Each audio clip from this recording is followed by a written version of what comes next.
Warning: This podcast may be disturbing to some listeners. Due to the graphic nature, listener discretion is advised. Welcome from wherever you are. This is the Demon Inside podcast. I am your host, John Benham. If you would like to review another episode of the Demon Inside, you can go to Spotify, Apple Music, Google Podcasts, iHeartRadio, and any podcast platform. And please, don't forget to subscribe and rate us with 5 stars. A new episode will come out once a week.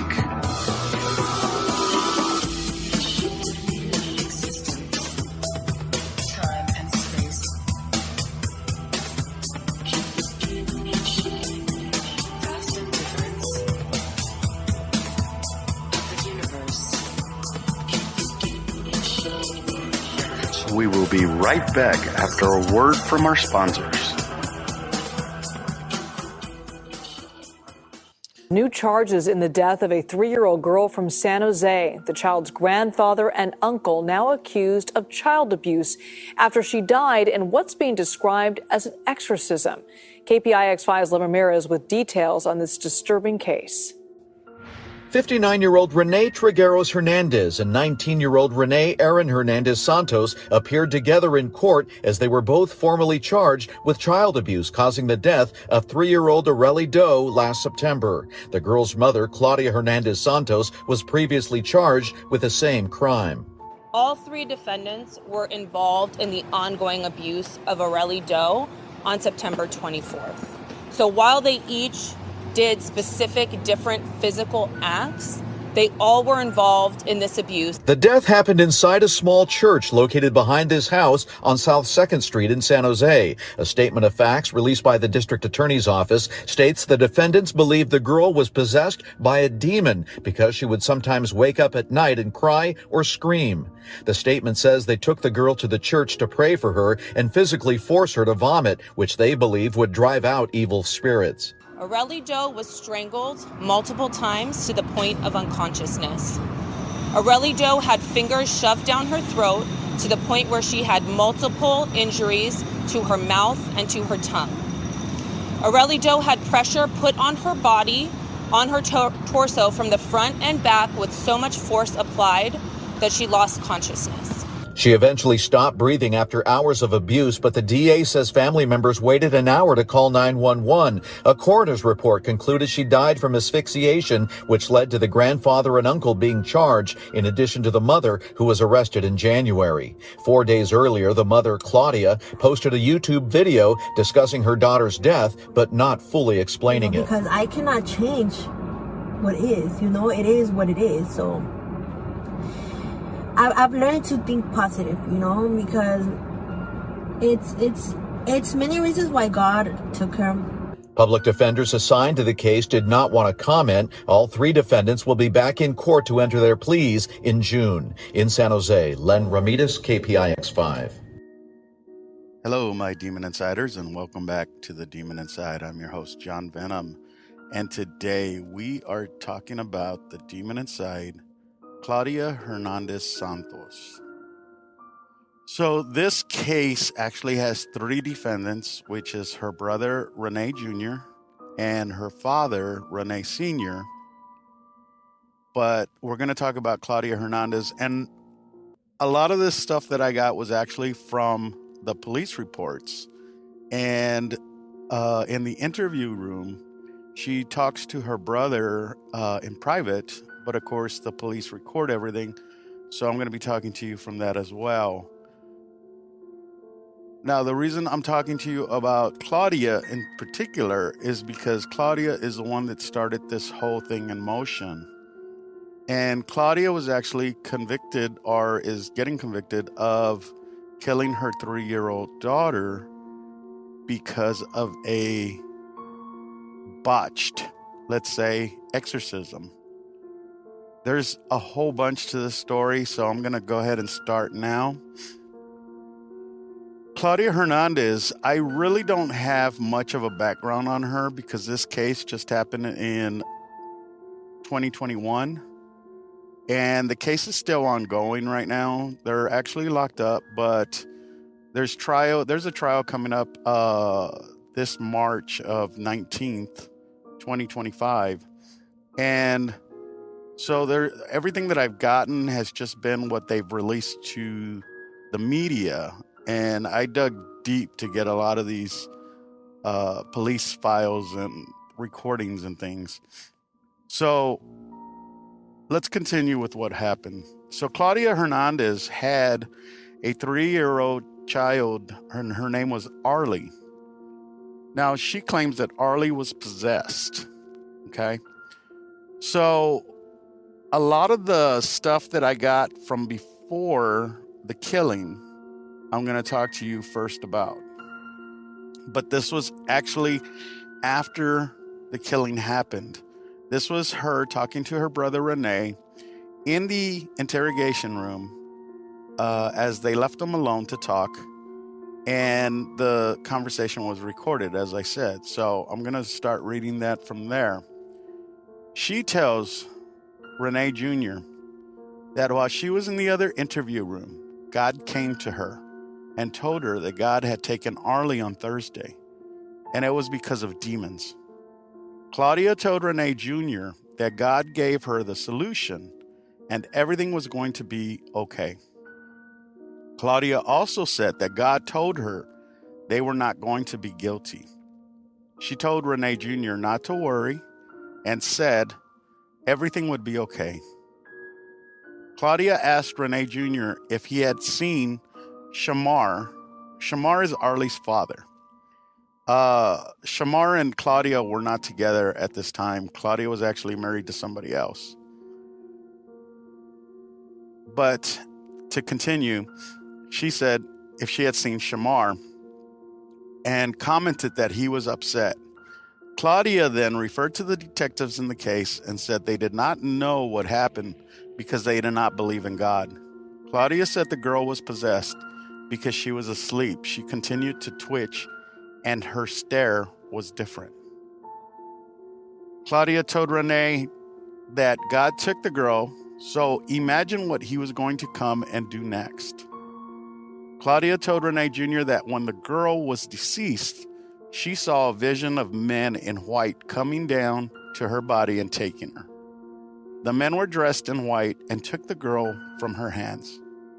Claudia told Rene Jr. there were things that he did not understand, but he needed to believe in God. Claudia said their desire was not to kill the girl, even if they looked like they killed her. She asked why they would take the girl to church if they wanted to kill her. She said the police would not understand it. Claudia said she had 2 visions of God, and God told her she had taken the girl. God told her the police were going to accuse them, but the girl was going to go. Claudia said God did not show her what was going to happen after Arlie died. She said God had taken the girl on Thursday. Claudia said it was not her girl as she was empty without emotion. Claudia said what ended up happening was not important. Claudia said that even if Rene Jr. suffered, not to worry because God will guide them. She said not to be sad as it was God's wish.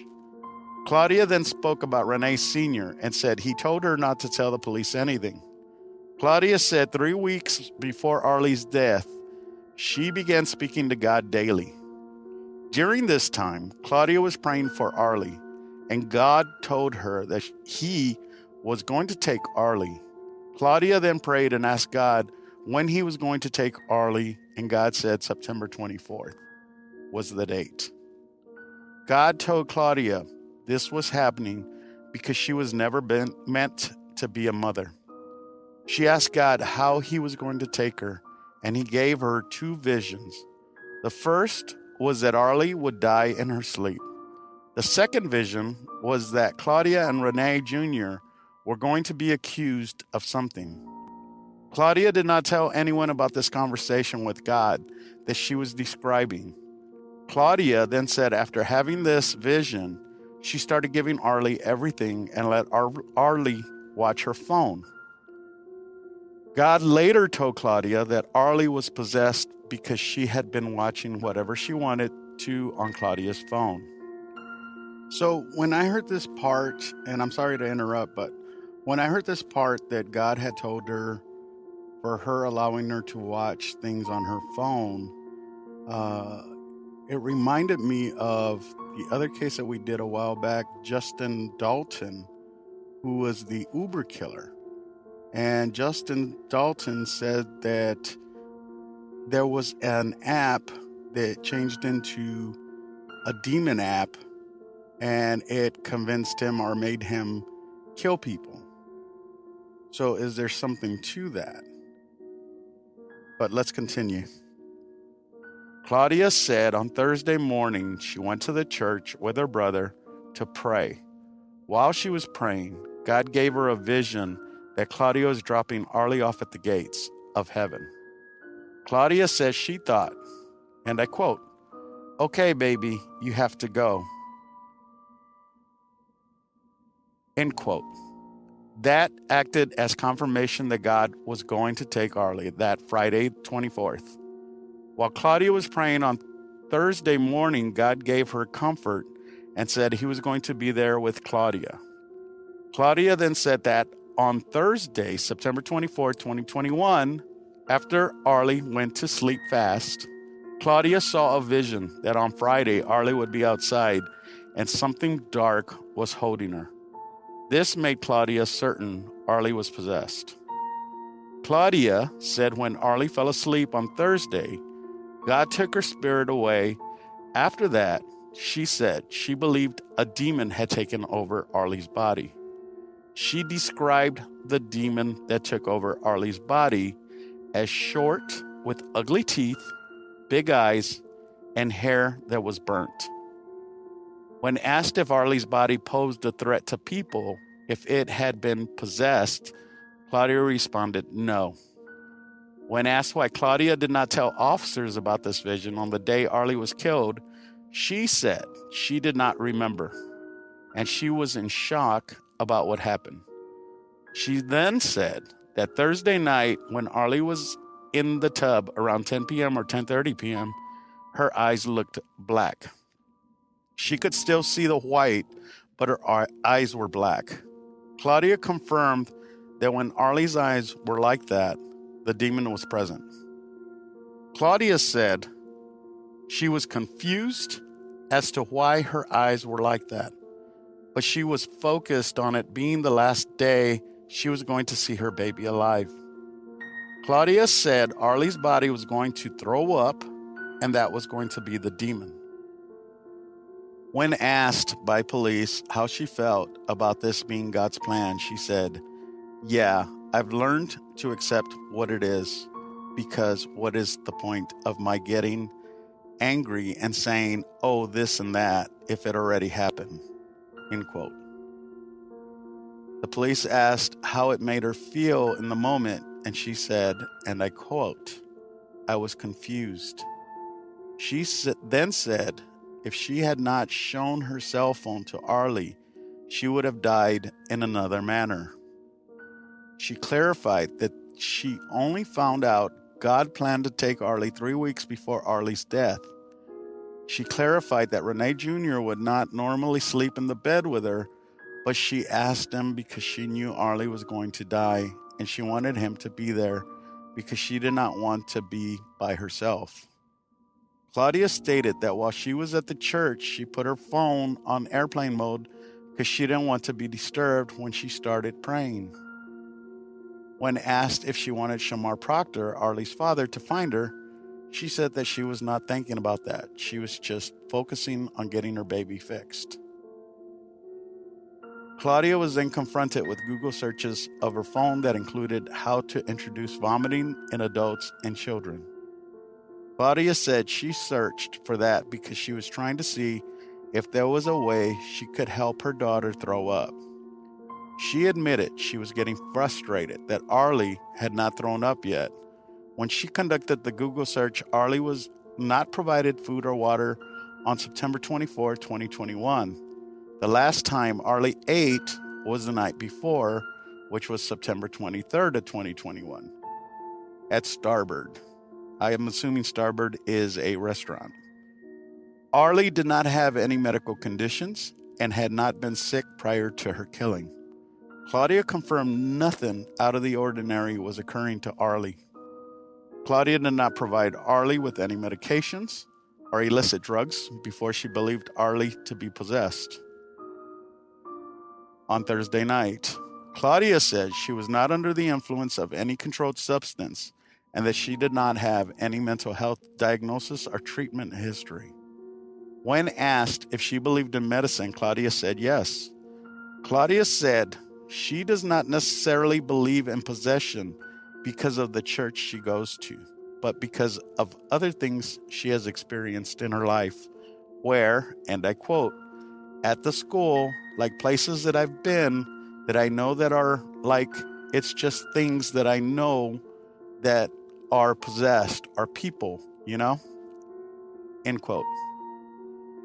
She said she always believed in it since she was a kid. She described it as being like a medium. When asked if she thinks she caused her daughter's death, Claudia replied, in a way. So now I'm going to go through the days leading up to her death. And this is going to be a little bit violent, guys. And I'm going to try not to go through too much of what happened without being too descriptive. Because this is plain and simple. Basically, they held this child down and were forcing her to vomit because they wanted the demon to come out. So Claudia says that this 3-year-old, now keep that in mind, she's 3 years old. After she brought her home Thursday, after they ate at Starboard, that Arlie didn't seem like herself. She seemed like she was possessed by something.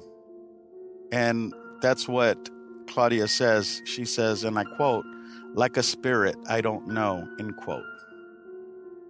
So Arlie started throwing her clothes from the closet all over the room. Keep in mind, again, this is a 3-year-old. She started throwing her clothes everywhere. Claudia started praying. She calmed down enough to take a shower. Claudia says that everything was fine, but her eyes looked kind of weird. She then had Renee Jr. sleep with them in the bed. So Claudia was on one side, Renee was on another, and Arlie was in the middle. Now, throughout the night, Arlie kept screaming and crying, and Claudia says that the screaming did not sound like her daughter, but sounded like a demon. And every time that she would wake up, she would ask Arlie if she was okay or if she was in pain, and Arlie would tell her no. They would start praying for her, and she would go back to sleep. Now, during this time, Claudia said that demons can possess items. So she asked Renee if he could take all the stuff out of their room except for the bed, which he did. Throughout the night, she kept waking up and kept crying. And when this would happen, they would start praying over her. Now, here's where the story kind of gets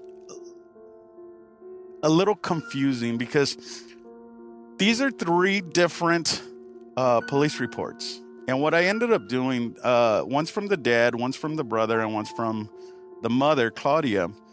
And what I ended up doing was taking all the stuff that they said first before detectives started questioning them, and changing them around, which they pretty much stayed the same. All 3 of them stayed pretty much to the same story.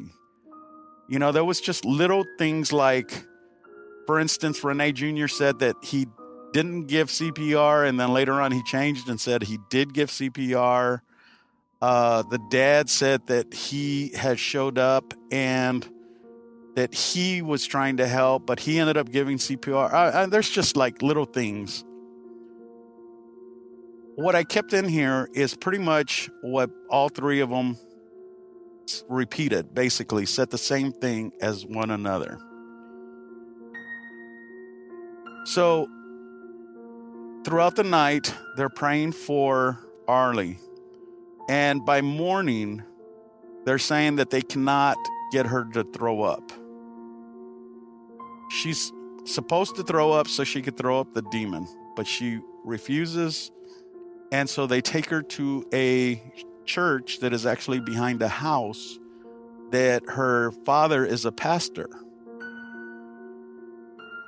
Now, think about this, guys. This is 7 a.m, and they arrive at this church where they go in and they lay her down on the chairs, and they start praying for her. Well, according to Claudia and Renee, she starts to struggle. So they're trying to hold her down. One's holding her by her stomach. The other one's holding her by her neck. Now, keep in mind, she did not die of suffocation. She died in a most brutal way because they were forcing her to throw up. And we're talking 16 hours or 18 hours of this. This little girl went through torture because these two were trying to get her to throw up the demon. Well, at the church, they were having a lot of trouble with this 3-year-old who they said they could not hold because she kept moving and pushing. And we're talking about 2 grown adults. We're talking about a male adult and a female with a 3-year-old little girl. So they end up calling their father, and they told him, look, we need you to come and help us with Arlie because she is possessed. I'm thinking that they didn't actually say that when they called her, but they did talk to him when he arrived.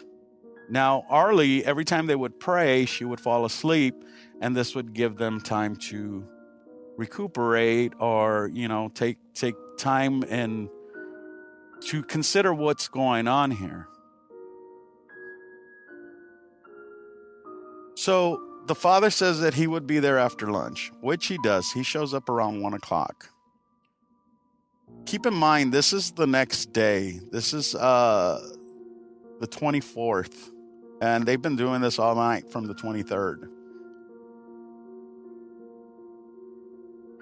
So they started praying for 2-3 hours at a time. And when the dad shows up after lunch, Claudia and her brother start talking to him. Now, here's the part that gets me, because this is a pastor of a church that does not perform exorcisms. So, according to the dad, though, he has seen or done 2 exorcisms on adults. And this was prior to, I guess, the church, or I'm not sure how this even went, but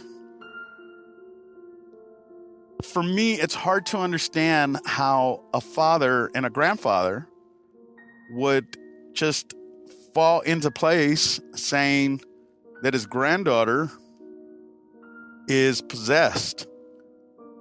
So now you have the mother, the brother, and the father, 3 grown-ups, that are saying that this 3-year-old little girl is possessed by a demon. And all 3 of them are trying to get her to throw up.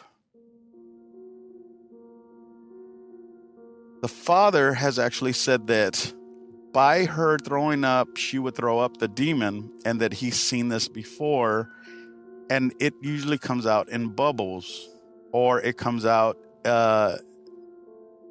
in white or some weird crap. And I'm sorry, I'm throwing off the script here, but it's unreal. So this poor kid, and we're talking about like 6:00 in the afternoon already. She ends up throwing up, and they take a break because she falls asleep. And the dad goes outside, makes a phone call, And when he comes back in, he says that she's already purple and she's already passed away. So now they end up calling different people. Like Claudia ends up calling her ex-husband or the father of her kid, letting him know. She calls her mom. She calls her husband, her actual husband at the time. And before they call 911. I'm very curious, and I'm probably going to make some of you upset. So please forgive me, but I'm going to play devil's advocate here. And I've done this before with Audie Sanchez and Deasia Watkins, where what if, let's just say, this 3-year-old was possessed, and all these 3 adults who said that she had supernatural strength, they couldn't hold her down. They couldn't force her to throw up. They couldn't force her to open her mouth because the child was trying to throw up, but she didn't want to throw up. The child started telling them that she loved the mom. She loved her. She said, but she would always like scream, no, no, no. Why would this be a demon possession? Now, let's say that Claudia was the one that had a demon who was tricking her to make it seem like her daughter was strong and her daughter was fighting. Well, then what about the brother and the dad? You got 3 grown adults who are sensible, who are intelligent, who are religious, and all 3 of them believed that this child was possessed. Did they believe it because the mom said she was possessed, or did they see something that really freaked them out to the point where they felt like this little girl was possessed? Now, the little girl, like I said, she was 3 years old, Arlie. She passed away, and these 3 were put in jail. And their trial is still coming up. They're not sure if they're going to charge them with first-degree murder or they're going to charge them with manslaughter because of the religious text. They're not sure what they're going to do. The trial is actually coming up March 19th, 2025. So what I find weird is earlier when we talked about that the child was using the phone, she actually comes out with 4 videos of herself on YouTube. And one was actually after she had killed her child.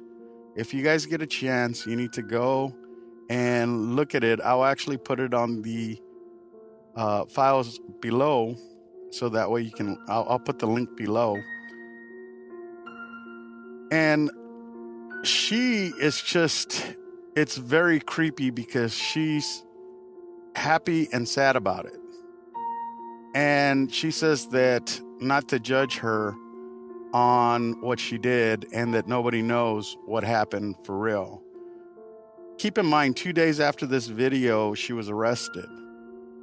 The other 3 were, all 4 of those videos, including the other 3, were posted all on the same day, which was, like I said, 2 or 3 days before she was arrested. So I'm not sure why she did that and put them all out at one time. I think she actually thought she had gotten away with it and that she wasn't going to go to jail for it. But the police actually used that video or they're going to use that video in court against her. I don't know what would cause someone to think that they are doing an exorcism, for one, if they don't even have the right tools to do an exorcism. I mean, what are the tools to do an exorcism? Thinking as a criminal justice type of person, how did she get her brother and her dad to help her kill her child? You know, we've been talking about trying to find the demon inside. Could this little girl have been possessed? Or was the demon possessing the three people into seeing what he wanted them to see, and they ended up killing this poor little girl? Thanks for listening, guys. Talk to you soon. See y'all next week. Don't forget to subscribe to the Demon Inside podcast on any podcast platform. A new episode of the Demon Inside will be released every week. Let us know what you think of the episode on all our social media platforms.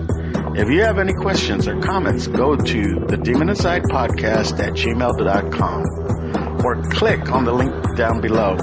We would love to hear from you. And to become a Demon Insider, go to our website, thedemoninsidepodcast.com. We thank you for listening and hope you will join us next week for a new Demon Inside podcast. If you enjoyed this episode, please tell your friends. I am John Venom, and I'll see you next time, if I don't get possessed. The Demon Inside was written and created by James Porter. It is a production of Venomous Entertainment. Background music is by Lucas King. And the title song, Demon Inside, was produced by Rice Pulver, composer lyricist Peter Shelley, and performed by Conjure One.